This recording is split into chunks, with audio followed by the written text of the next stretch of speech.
요한 3서 헬라어로 이야기하면은요, 이오안누 에피스톨레 감마 해서 세 번째 서신이다라고 이야기를 하고요. 한 장밖에 되지 않아요. 1절에서 15절까지밖에 되지 않는 짧은 서신입니다. 그래서 인사, 편지 형식을 가지고 있어요. 인사, 처음에 인사가 있고 마지막에 끝 인사가 있고 가운데 본론이 있는 거죠. 서론, 본론, 결론이 있어지는 게 편지 내용입니다. 인사 보시면은요, 뭐 시작합니다. 장로인 나는 사랑하는 가이오고 내가 참으로 사랑하는 자에게 편지한다라는 거죠. 장로인. 그래서 사실은 요한이 자신이 사도 요한이다라고 얘기했으면 우리는 요한이 바로 세베대의 아들 요한, 야고보의 형제 요한이라고 하는 걸 금방 알 텐데, 요한은 자신을 장로 요한이라고만 얘기를 해요. 그래서 많은 사람들이 요한이 그 요한, 사도 요한이 아닐 것이다라고 주장하는 사람들도 많아요. 그래서 이제 그런 이것이 요한서신에도 그렇고 계시록에도 마찬가지예요. 그래서 이제 사도 요한이냐 아니냐라는 주장이 많지만, 아까 같이 폴리카 같은 경우도 요한서신에 인용을 하면서 요한, 사도 요한의 이야기라고 말하고 있고, 우리가 사도 요한으로 우리가 보고 있습니다. 전승에서도 그렇고 유세베소 교회사를 통해서도 우리가 그런 것들을 알 수 있습니다. 그리고 가이오에게 보낸다라고 하는 개인의 편지예요. 그러면서 처음에 가이오의 사랑, 가이오에 대해서 이제 칭찬을 하는 거죠. 진리 안에서 행한다. 2절, 4절, 2절에서 4절까지 말씀을 보면, 형제들이 와서 내게 있는 진리를 증언하되, 사람들이 나한테 왔는데 이야기를 하기를 내 안에 내가 진리 안에서 행한다. 그 얘기는 바른 말로 말씀 안에서 행한다라는 이야기죠. 그래서 내가 그 이야기를 듣고 너무 기뻤다라는 이야기를 해요.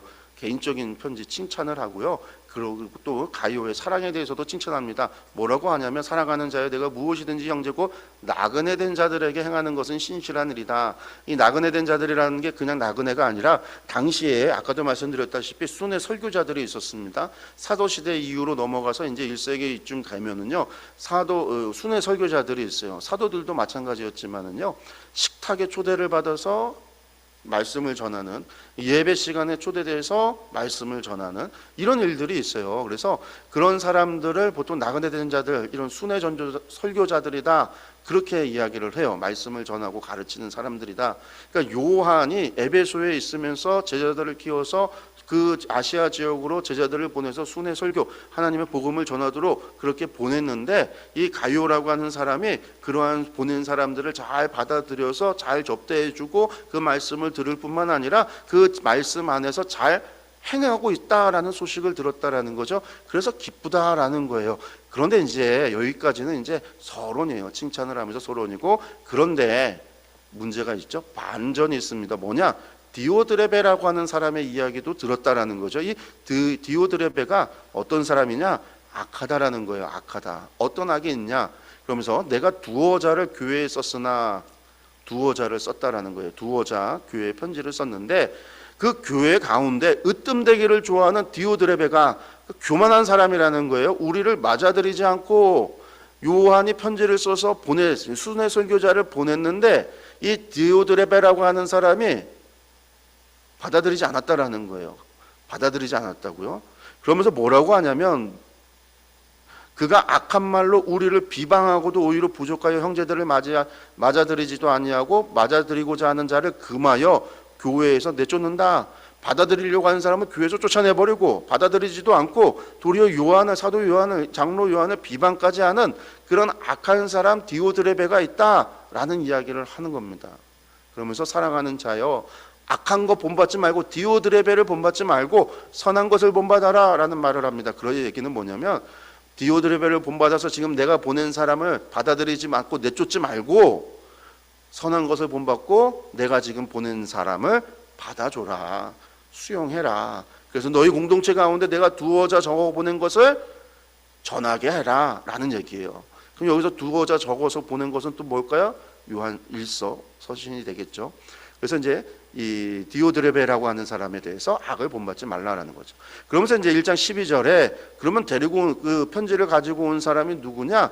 이 사람은 데메드리오입니다. 데메드리오. 데메드리오는 어떤 사람입니까? 아주 참된 증인이에요. 참된 증인, 참된 자다. 데메드리오는 무사람에게도 진리에서도 증거를 받았음에 사람 앞에서도 증거를 받았고, 성령님의 증거를 받았고, 진리를 가운데서도 증거를 받았고, 그리고 우리도 그에 대해서 증언하노니 너는 우리의 증언이 참된 줄 알아. 우리의 증언도 뭐 하다는 걸까요? 이 사람은 참되다. 이 사람은 신실하다. 그래서 이 사람을 추천하는 거예요. 데메드리오. 아까 악한 사람은 누구였죠? 디오드레베. 디오드레베. 예. 좀 헷갈리는 경우가 있어요. 데메드리오를 갖다가 천구한다는 얘기예요. 그 다음에 이제 끝인사입니다. 끝인사는 뭐냐면 내가 너 방문할 거다라는 얘기예요. 속히 보기를 바라노니 또한 우리가 대면하여 말하리라. 그렇죠. 우리도 속히 만나서 대면으로 우리 하마성령학교 했으면 좋겠는데 이때도 대면으로 못해서 편지로 주고 받았다는 거죠. 이제 만나기를 원한다. 이 문제가 해결돼서 만나기를 원한다. 이게 요한 3서입니다. 요한 3서 내용은 이제 이렇게 간단해요. 제가 아까도 말씀드렸다시피 이게 무슨 중요해서 성경 전경에 들어올 권위가 있고 가치가 있는 건가? 사람들이 충분히 그렇게 여기고 생각할 수 있지만 이것이 요한 1서랑 묶여질 때 이것은 하나의 서론, 청거서로서 의미가 있다라는 거죠.